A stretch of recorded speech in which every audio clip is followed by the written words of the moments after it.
Ekika ky'endiga n'ekyekkobe bye bimu ku bika 8 ebyesoza enzanya za kwota final mu mpaka z'omupiira gw'ebika by'Abaganda. Ttiimu y'ekkobe eyiseewo nga yeekulembedde ekibinja B n'obubonero 7 ne baddirira endiga ku bubonero 5.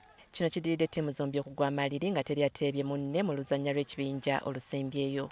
Omuzannyo gw'ekibinja gubaddemu tulikemu katono kubanga bwe twagoba geemu esoose twalemererwa okugoba geemu ey'okubiri tusamba draw ne kijja nga atalina kigendererwa ate yasamba agezaako kwaga otuvuganya nga tulina okulwana ennyo tusobole okuba nga tuwangula akulembedde ekibinja ekisoose alindiza ekibinja kyaffe naye tufunye omukisa Katonda tuyambe ne tusobofuna akabonero ne tusobola nga tuyitawo. Omupiira gwe tusambye gwongedde okunyweza obuwanguzi bwaffe okubeera nti mu kibinja ffe abali ku ntikko tukikulembedde ekibinja kyaffe tusuubira tugenda kufuna owookubiri mu kibinja ekirala era tukakasa bwe tunaagenda nga maaso nga tusamba nga bwe tubadde tusamba tusobola bulungi nnyo okuyita ku mutendera ogwa quarter final ate tugende ku semi.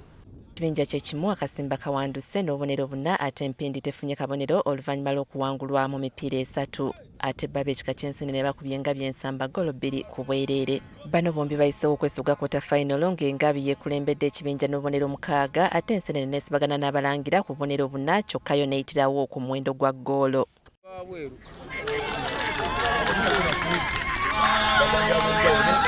Akaseera kabadde kazibu kuba ekibinja kye tubaddemu kibadde very hard.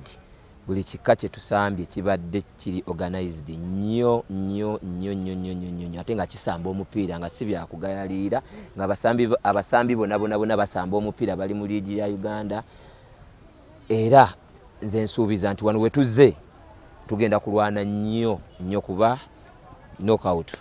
Mu mipiira emirala egizannyiddwa olwaleero Mutima Musajja guyiseewo bwe gukubye obutiko golo 3-1. Engo naye eyiseewo oluvannyuma lw'omupiira gwayo n'enjaza okuggwa nga teri alengedde katimba ka munne. Regina Naluja, NTV Akawungeezi.